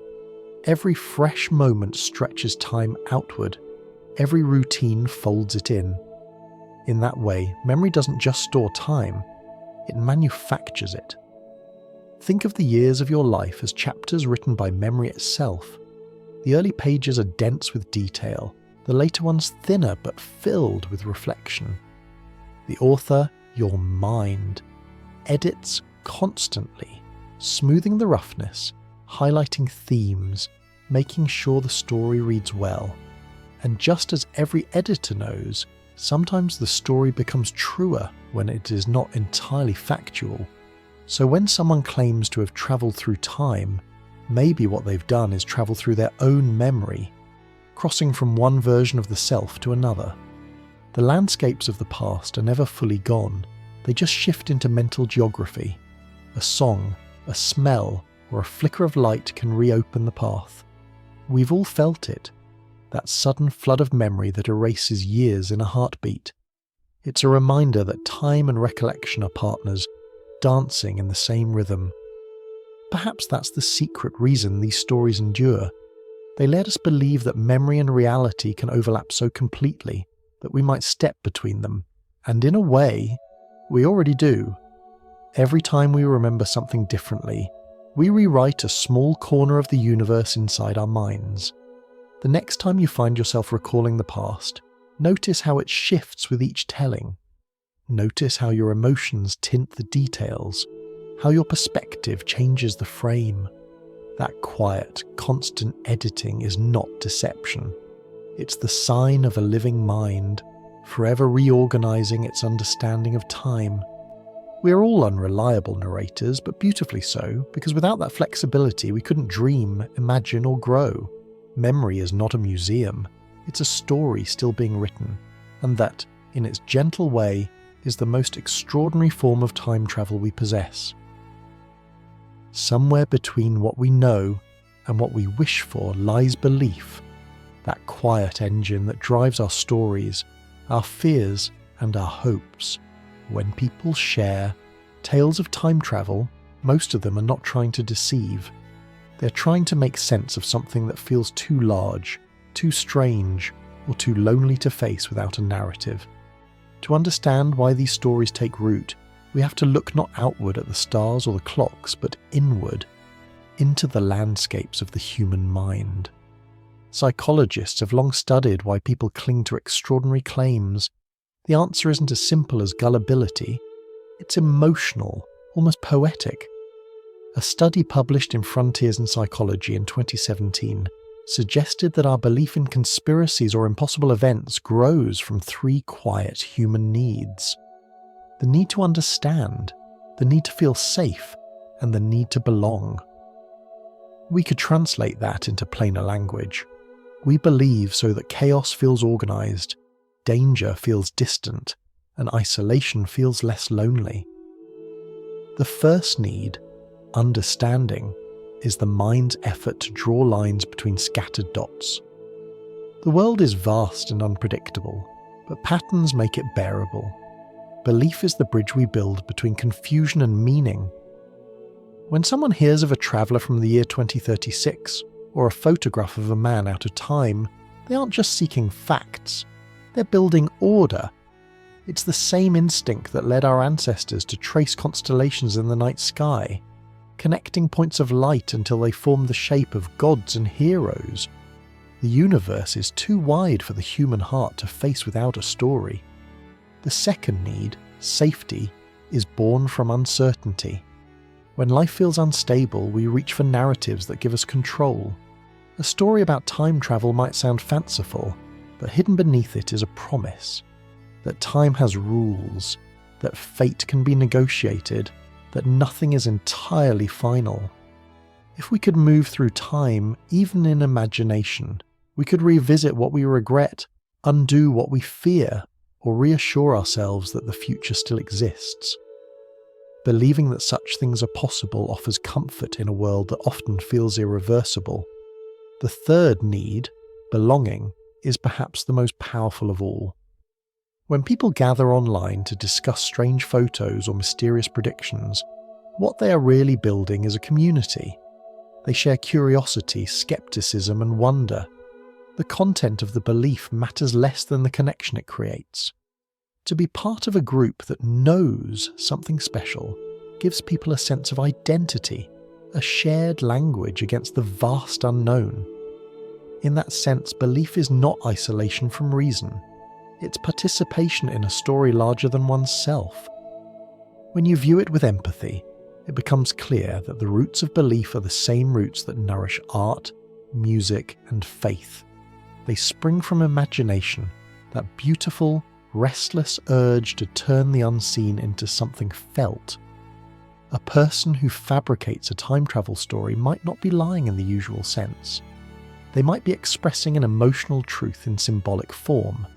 The tale becomes a vessel for something they cannot say directly, I'm afraid of being forgotten. I'm afraid of what the future will bring. I wish I could matter beyond my years. Consider how much of culture is built on the same impulse. Ancient myths describe gods visiting Earth, bringing messages across centuries. Modern films like Back to the Future or Doctor Who offer the same wish in new packaging, that we might outwit time's strict laws, rewrite our mistakes, or meet ourselves across the years. Even H.G. Wells' The Time Machine, written in the 1890s, wasn't just about science. It was about mortality, inequality, and hope. These stories let us touch ideas too fragile for daylight logic. When we look down on people who believe in time travelers or secret portals, we forget that we too believe in love, in destiny, in progress, in things we cannot prove but need to feel. The difference lies only in form, not in essence. A scientist trusts equations, a poet trusts emotion. Both are acts of faith. Both reach toward understanding. In the psychology of belief, there's a concept called confirmation bias, the tendency to notice what supports what we already think and to overlook what contradicts it.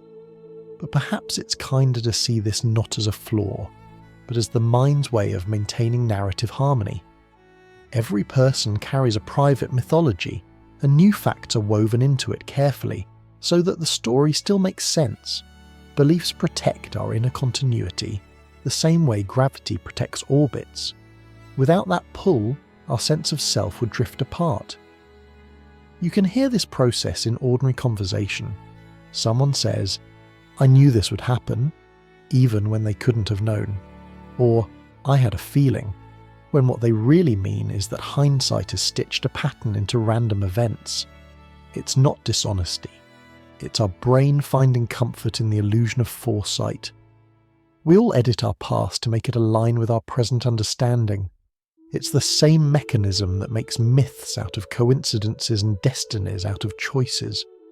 Belief, at its gentlest, is an act of creation. It allows us to turn fear into narrative, loneliness into community, chaos into pattern. It is the mother of science and of superstition, the beginning of philosophy and of myth. The same spark that led someone to build a time machine out of imagination also led others to build telescopes, to question reality, to reach further than the visible horizon. The line between faith and curiosity is thin, and maybe it doesn't need to be drawn at all. So when you hear someone speak about their encounter with a traveller from the future, or claim to have evidence of another timeline, try listening beyond the surface of the story. Beneath the words, you may hear a universal confession. I want the world to make sense. The story is not the truth, but a mirror of that yearning. In the end, belief is less about what's real and more about what keeps us alive inside. The mind, much like the universe, prefers coherence. It needs to connect beginnings to endings, questions to answers, dreams to reasons, and sometimes, when logic can't complete the circle, belief quietly steps in to close the gap. Maybe that's why the idea of time travel continues to glow in our collective imagination. It reminds us that hope can bend reality, even if only within thought. Believing that time can be crossed is, in its way, believing that we are not trapped, that the story is still unfolding, that tomorrow is not yet written. And perhaps the deepest truth hidden in all belief is this: to believe in time travel is to believe in ourselves. It's to trust that we matter enough for the universe to remember us, that our choices ripple beyond the moment, that what we do now might echo in centuries yet to come. Every age has its storytellers, people who weave the mysteries of their time into words, images, or song. In ancient days, it was the poet by the fire. Later, it was the novelist by candlelight.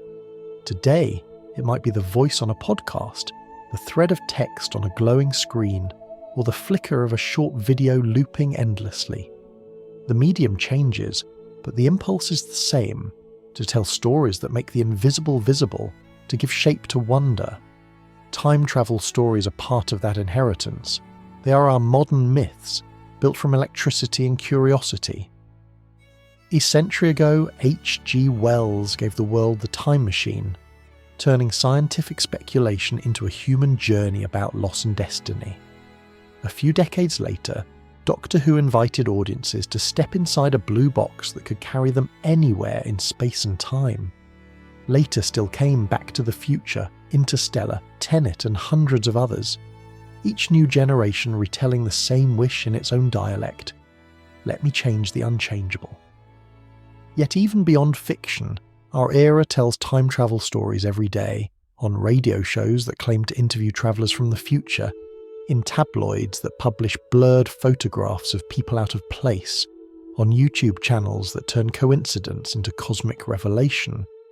The internet has become a modern myth engine. It feeds on mystery the way a campfire feeds on dry wood.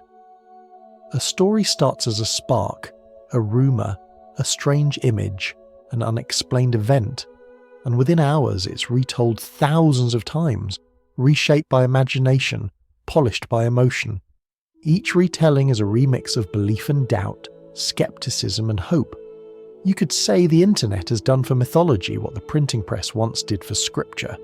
It has democratized it. Anyone can be the prophet of a new story. Anyone can plant a seed of wonder.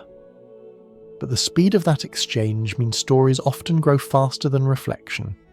We scroll and share before we think, drawn not by certainty but by sensation. A tale about a lost time traveller or an ancient photograph doesn't spread because it's true. It spreads because it touches a nerve we all share, the yearning to be surprised. Still, there's beauty in that restlessness. The fact that millions of people around the world still stop for a moment to marvel at something impossible is proof that curiosity survives even in the digital storm. Somewhere between the fake and the factual, imagination finds its refuge. It reminds us that storytelling, even when mistaken, is a way of keeping awe alive. Neuroscientists studying creativity have discovered something quietly astonishing. When we imagine the future, the same regions of the brain activate as when we recall the past. The circuitry for remembering and the circuitry for envisioning overlap almost perfectly. It's as if the mind uses the same brush to paint yesterday and tomorrow. When you dream about what you might become, your brain borrows the texture of memory to make it feel real. That's why hope can feel nostalgic, and why memories can sometimes feel prophetic. In simple terms, we could say that to imagine is to remember in advance. This blurring of temporal boundaries means that every act of creativity is already a small experiment in time travel. When an artist paints a scene that hasn't happened yet, or when a filmmaker stages a world centuries away, they are bending time in the gentlest way possible, not through physics, but through perception. The storytellers who spread tales of time travel, whether through art or rumour, are therefore doing something profoundly human. They're exploring the edges of memory and anticipation. They take the cold concept of space-time and fill it with feeling. They remind us that science and story are not enemies, they are siblings. One seeks explanation, the other seeks meaning. Both reach toward the same mystery. When you watch a film about time loops or read a post about a supposed traveller from the future, you are participating in an ancient ritual, the rehearsal of possibility. These stories allow us to test ideas safely. What if we could fix what we broke? What if we could meet the people we lost? What if we are already living inside a loop of our own making? Each question stretches our imagination just enough to expand our empathy. Sometimes, of course, the myths go too far, turning into manipulation, fear, or false hope. But even then, they reveal what people need. The popularity of online evidence videos, for instance, often spikes in times of uncertainty. When the world feels unstable, people crave proof that something, anything, can break the rules and still make sense. It's not a failure of reason, it's a symptom of longing. We look for magic when reality feels too brittle. Yet, amid all the noise, there are still quiet corners of the internet where wonder is treated gently. A channel that whispers bedtime science, a writer who turns equations into lullabies, places where curiosity isn't shouted but sung. These small sanctuaries prove that technology can also serve tenderness. It can carry awe instead of anxiety. It can connect minds not through outrage but through wonder. In a way, we have turned the act of storytelling itself into a kind of time machine. We upload our words and images into the cloud, and they drift forward, waiting for someone in another decade to find them. Centuries from now, a reader might scroll through our era's digital fossils, posts, videos, comments, and see our hopes glowing faintly beneath the dust of data. They will know what we dreamed of, what frightened us, what made us laugh. Storytelling is how humanity leaves messages for its future selves. Maybe that's what time travel truly is. Communication across eras, one story at a time. When a myth from the past still moves us, it's not because it was scientifically accurate, but because it reached across centuries and touched something unchanged inside us. Each generation receives the signal, adds its own echo, and sends it onward. So when you listen to a story about time travel, whether from a scientist or a stranger, remember that the act of listening itself closes the loop. You're participating in the same conversation that began when the first person looked at the stars and asked, "What if time could turn back?" You're both audience and traveller, crossing the boundary between imagination and memory. To dream of time travel, then, is to exercise the very organ that makes us human, the mind's ability to wander beyond the present while keeping one foot gently in it. Science measures seconds, stories measure meaning. Together they form the heartbeat of civilization, the steady rhythm of curiosity, pulsing through centuries, reminding us that even in an age of instant information, wonder remains the most powerful form of knowledge. If you close your eyes right now, you can almost hear it, that faint ticking somewhere in the distance. It could be a clock, a heartbeat, or the slow pulse of your own thoughts counting the seconds between breaths. Time surrounds us, but the version we live inside is not the same one that physics measures. Science describes time with equations and constants, but we experience it through emotion.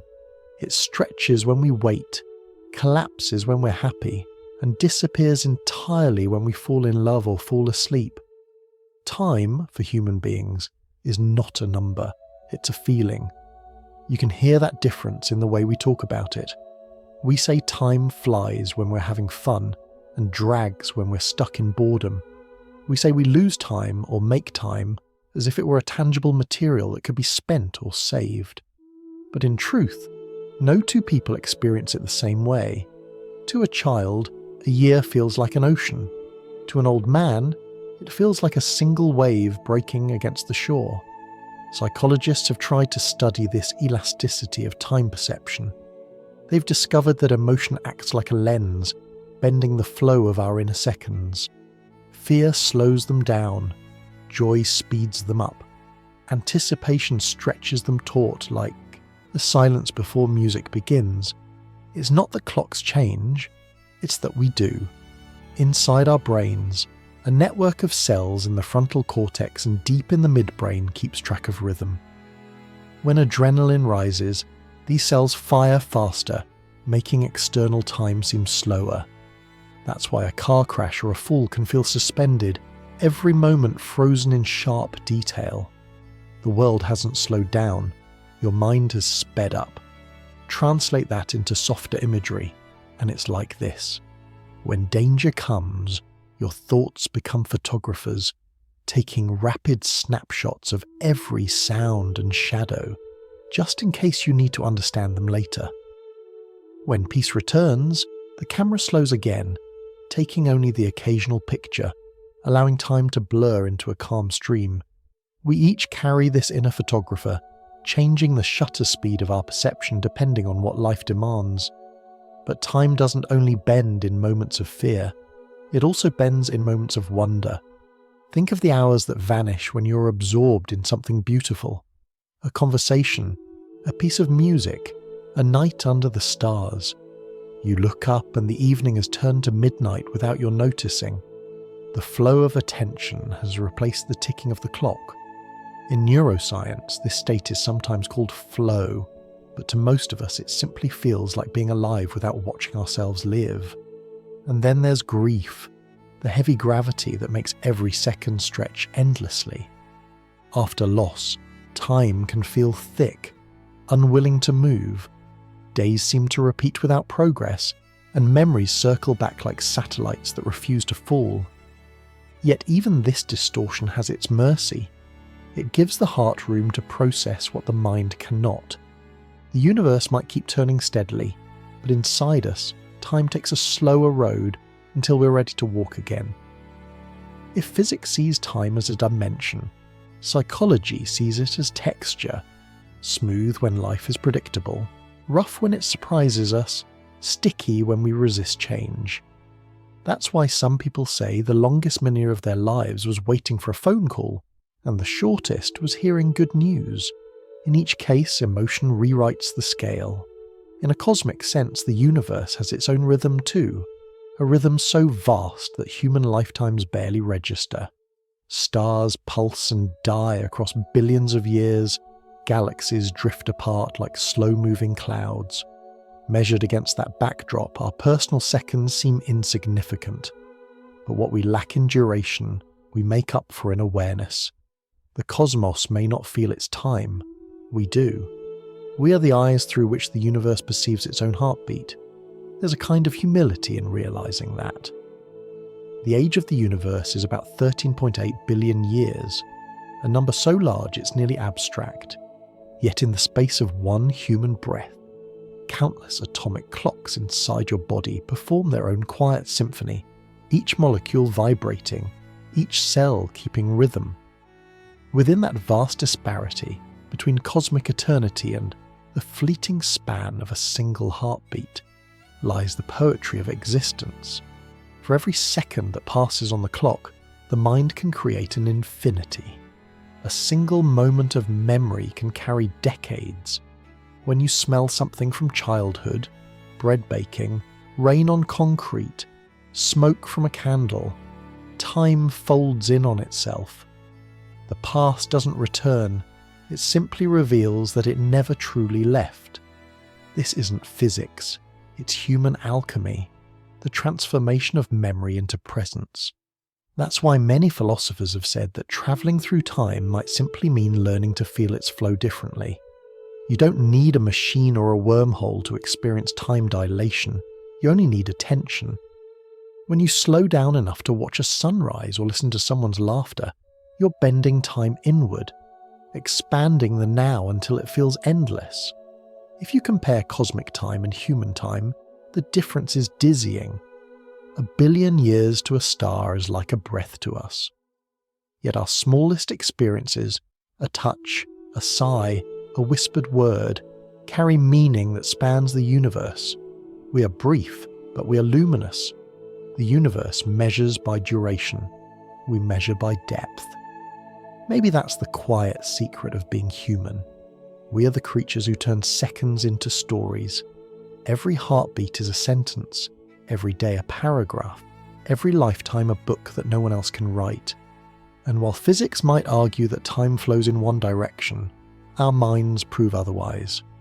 We move back and forth constantly, from memory to anticipation, from reflection to dream. To understand time as a feeling is to understand that its true measure isn't on a clock but in consciousness. It's in how fully we inhabit the moment we're given. When you think back on the years that mattered most, you probably won't remember the calendar dates. You'll remember how it felt, the texture of sunlight, the sound of someone's voice, the colour of the room. Those fragments are our real seconds. They're what the universe becomes when it passes through us. So as the ticking fades and the sound of the waves replaces it, remember that you are both the clock and the tide. You measure time and you create it. You live in it and you feel it living through you. The great paradox of being alive is that we can sense eternity in an instant and yet still wish for more of it. But maybe eternity was never something to reach. Maybe it was something to notice. hidden quietly inside the seconds we already have.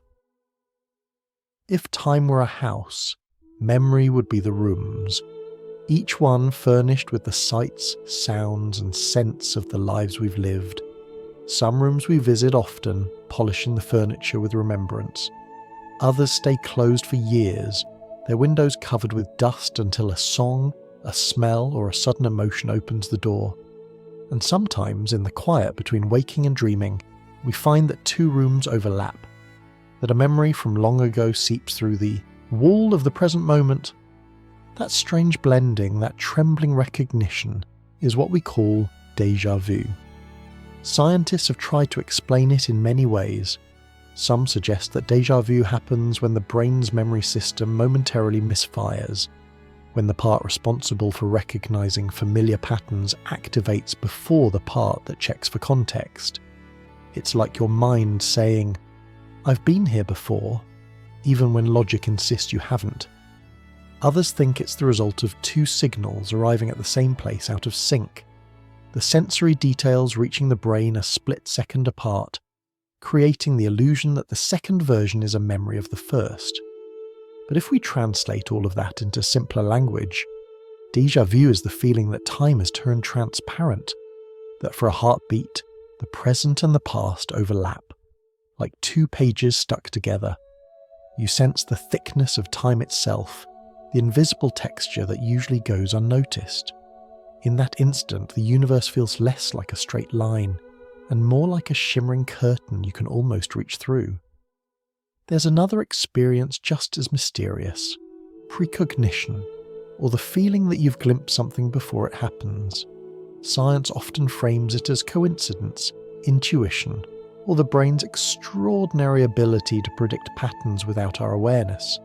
Sometimes, when we anticipate an outcome correctly, it feels as if we've stolen a glance at the future. But the explanation might be simpler.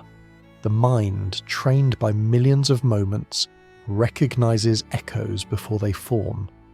It completes the melody before the final note is played. In either case, déjà vu or the sense of foresight, what's really happening may not be supernatural at all, but rather the mind revealing how closely past, present and future coexist inside us. The brain does not store time in a line. It stores it as a web. Every experience is a thread that can connect others by emotion, smell, rhythm or imagery. When two threads vibrate at the same frequency, we feel that eerie recognition, as if time were humming. Think of a scent, say the faint sweetness of jasmine or the metallic edge of rain on pavement. Smell it years later, and without warning you're back in a childhood evening, under a specific sky, beside a person who might not even exist anymore. You haven't travelled in body, but you have in consciousness. A few molecules in the air have unlocked a door in your mind, and for a moment the years collapse. Music does this too.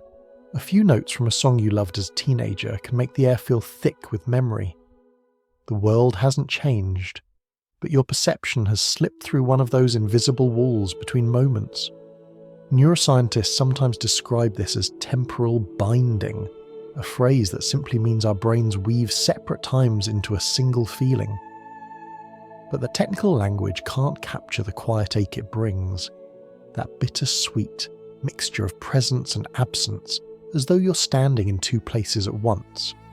If memory is a kind of time machine, it runs not on machinery but on emotion.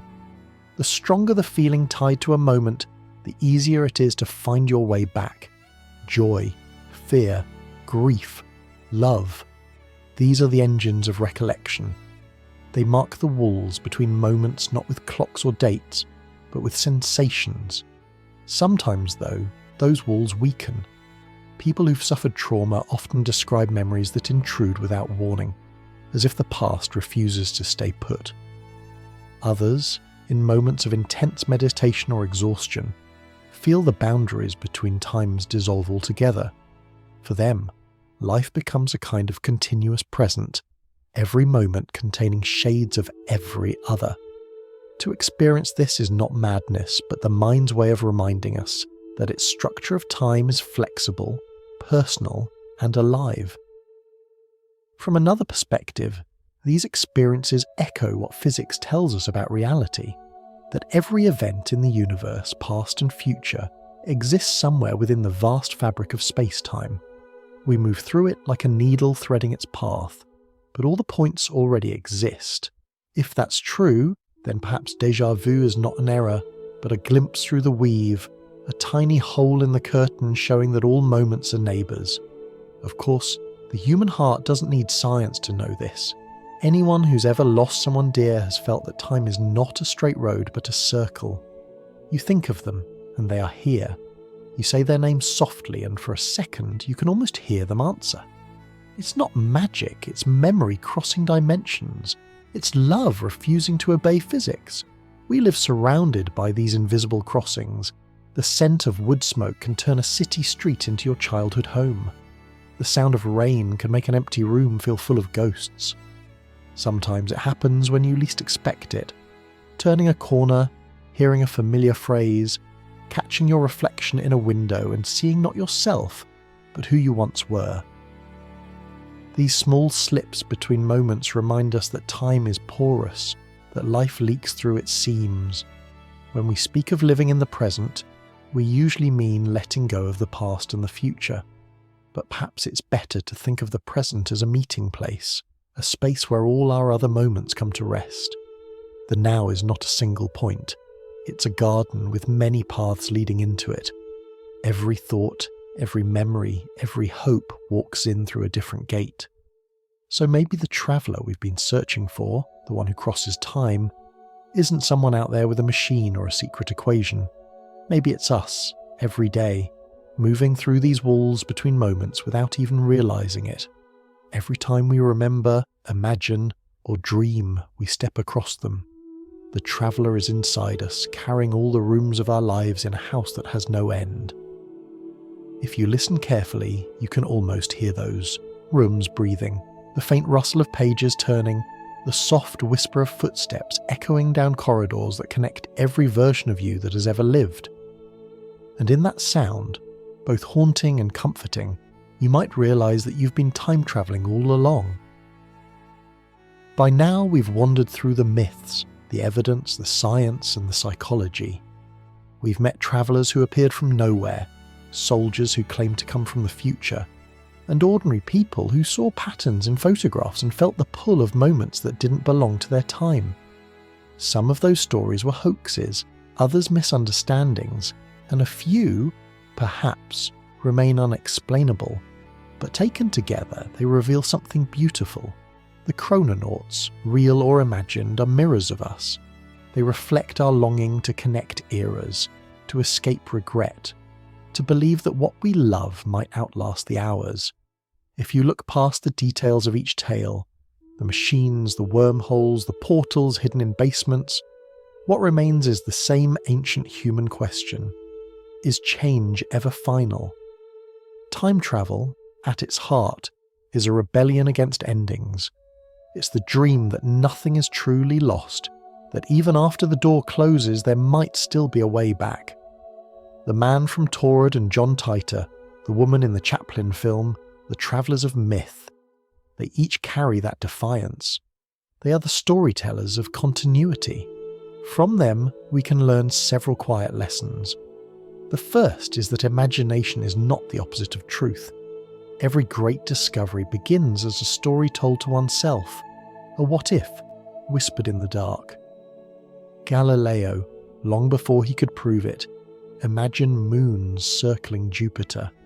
Einstein, long before anyone measured it, imagined what it would be like to ride a beam of light. Those moments of imagination were not escapes from reality. They were invitations to expand it.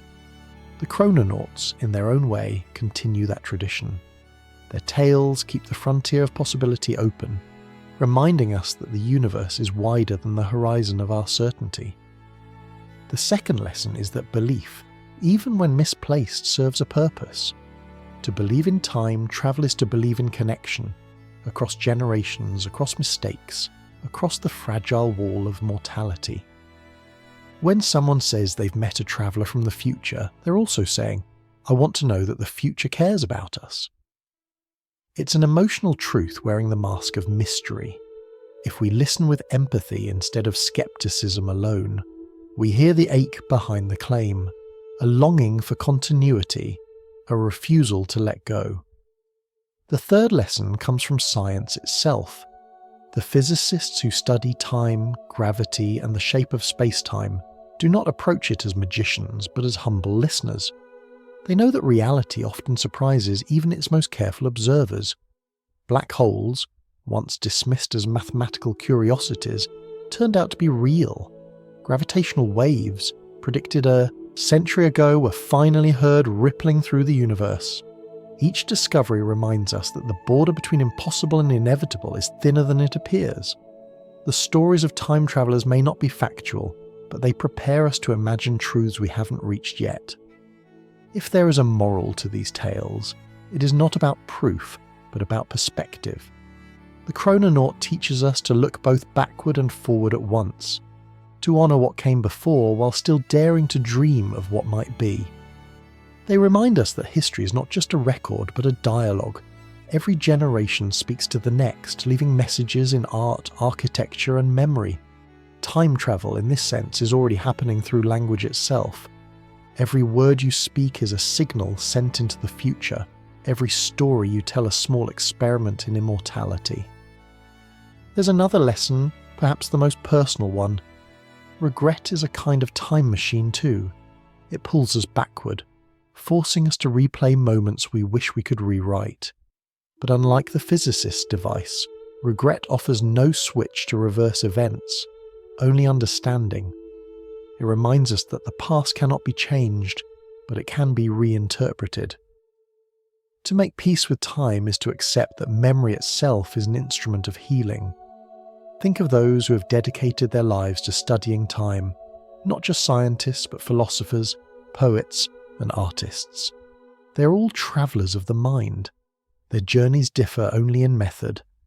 Galileo's telescope and Einstein's thought experiments were no less vehicles than any imagined time machine. What carried them wasn't technology, but curiosity, that gentle defiance that whispers, there must be more to see. Perhaps that's the most profound lesson of all. Curiosity bends time. Every question you ask creates a bridge between the person you are now and the person you'll become when you find the answer. Learning is a kind of temporal movement, the past version of you reaching toward the future version who understands. In that way, every classroom, every late-night conversation, every quiet realization is a small act of time travel. When we think of chrononauts, we often imagine them as solitary figures, stepping out of glowing machines, standing on the threshold between centuries. But maybe the true travelers are collective. Humanity itself is a species of time travelers. We remember the past, record the present, and imagine the future. Each invention, each story, each generation pushes a little further into the unknown. We are not passengers in time, we are its navigators. The Chrononauts myth, then, is not about escaping reality, but embracing it more fully. To travel through time is not to flee the present, but to understand it as part of a larger whole. The river doesn't end where we stand. It flows on, carrying the reflections of everything that's ever been. And if we listen carefully enough, we can hear echoes from both directions. Ancestors calling from behind, descendants whispering from ahead. So what can we take from these travellers who may never have existed? We can take their courage, the willingness to imagine against reason, to wonder against certainty. We can take their hope that the story isn't over, that time still has room for mercy, and we can take their humility, the quiet understanding that every second is both fleeting and infinite, depending on how we hold it. In the end, maybe the Chrononauts were never meant to be real. Maybe they are dreams sent by time itself, reminders that curiosity and compassion are stronger than gravity. They teach us that while we may never step into a machine that carries us through centuries, we can still reach through time with understanding, creativity, and love. Because every question we ask, every kindness we show, every wonder we share, These are the threads that bend the timeline of civilization ever so slightly toward light. And if there's any true form of time travel, it's that. The ability to send hope forward, knowing it will be waiting there for someone else to find. The night is almost still now. The hum of machines, the rhythm of clocks, even the quiet heartbeat of your own thoughts has softened. We've wandered far, through legends and science, through photographs, dreams, and the corridors of memory. We've followed travellers who may never have existed, only to find that the journey was never about them. It was about us, about what it means to move through time, to change, and to wonder. The future, that vast and shimmering distance ahead, has always been our final mystery. We treat it as a destination, something waiting for us beyond the next sunrise. But the truth is gentler. The future isn't a place we reach. It's something we create, moment by moment, through the choices we make. Every action we take ripples forward like a stone dropped into water. The circles expand, touching shores we'll never see. And in that sense, we're all time travellers already. Architects of a world that doesn't exist yet, shaping it with every heartbeat. When people speak of travelling to the future, they often imagine technology, machines of light and energy, engines strong enough to outrun the clock. But the simplest form of time travel is happening right now.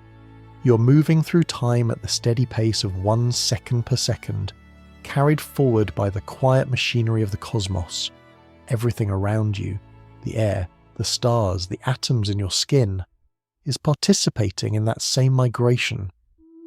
Even as you sit still, the Earth spins beneath you. The solar system sweeps around its star, and the galaxy drifts slowly outward into the unknown. It's humbling to realize that the future isn't waiting somewhere ahead like a fixed destination. It is unfolding right here, in the same breath you're taking now. When scientists describe the expansion of the universe, they speak of space itself stretching, carrying galaxies apart. If we translate that into human language, we might say, the universe is breathing out and we are part of its exhale. Each passing moment is the cosmos expanding into its next possibility. In this great motion, we often ask, where are we going? What will happen to us? To our planet, our species, our fragile civilizations? No one truly knows. The equations can predict how stars age, how galaxies collide, how atoms decay. But they can't predict the dreams that will rise inside human minds. They can't measure the courage or compassion that will steer the course of the centuries to come. Maybe that's what makes the future so mysterious. It's not made of facts, it's made of potential. It's an unfinished symphony waiting for our notes. When we imagine what lies ahead, we're not peering through a telescope, we're painting on a blank canvas. Every hope, every fear, every act of kindness or cruelty adds a colour to that painting. And because of that, the future is never singular. It's a collection of overlapping possibilities, waiting for our decisions to choose which one will solidify into history.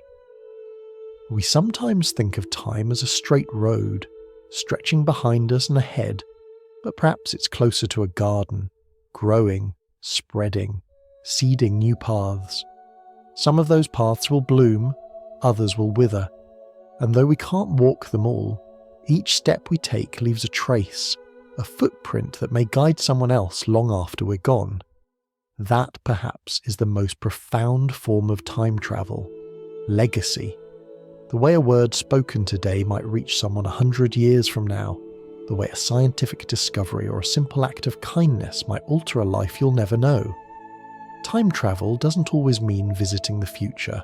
Sometimes it means sending something of yourself forward to meet it. If you've ever written a letter to your future self, or planted a tree knowing you'll never sit in its shade, you've already done this. You've trusted the future with something precious, your hope. Even the act of learning, of expanding your mind tonight, is a message to the days ahead, a signal that curiosity still matters, that wonder is worth keeping alive. There's a kind of peace in recognizing how little we need to do to travel meaningfully through time. We don't have to master physics or outrun light. We only have to live with awareness, to notice the seconds as they pass, to give them weight by caring about what they contain. Every moment becomes a vessel for meaning, carrying our intentions into the next. And what if? Just imagine for a breath. The future isn't far away at all. What if it's quietly brushing against us all the time, whispering through intuition, through sudden insight, through the way inspiration arrives out of nowhere? The physicist might call it probability, the poet might call it destiny, but both are describing the same sensation, the feeling that the next moment is already leaning toward us, waiting for us to meet it halfway. When you think of time like that, it stops feeling like a race. It becomes something intimate, like a dialogue. We speak and time answers. We act and it responds. The present is the meeting point where past and future hold hands, a bridge that never stops forming beneath our feet. So if you could step outside time, where would you go? And more importantly, what would you bring back? Perhaps you'd visit a moment of joy to feel it again, or travel forward to see how the world turned out. But maybe the deeper journey is inward, to travel through your own timeline, from who you were to who you're becoming. You could tell your younger self that the worries will fade, or whisper to your older self that you're trying your best. In that conversation, across the years of your own life, you'd find that the distance between then and now was never very far. The clock is still ticking, but softer now, like a lullaby. The spiral of time continues to turn, and you're at its centre, not trapped in it, but part of its rhythm. Every breath you take is the universe renewing itself. Every heartbeat is a confirmation that you exist in this extraordinary, fleeting interval between what was and what will be. And so, as this journey comes to its quiet end, let the noise of the day fall away. Feel how the moment you're in, this exact second, contains everything. The echoes of the past, the promise of the future, and the steady pulse of now. Maybe that's all we ever needed to know about time, that it's not something we chase, but something we hold, gently, gratefully, before letting it pass on to the next traveller. And so we drift back to now, the only moment we ever truly have. Sleep gently, traveller.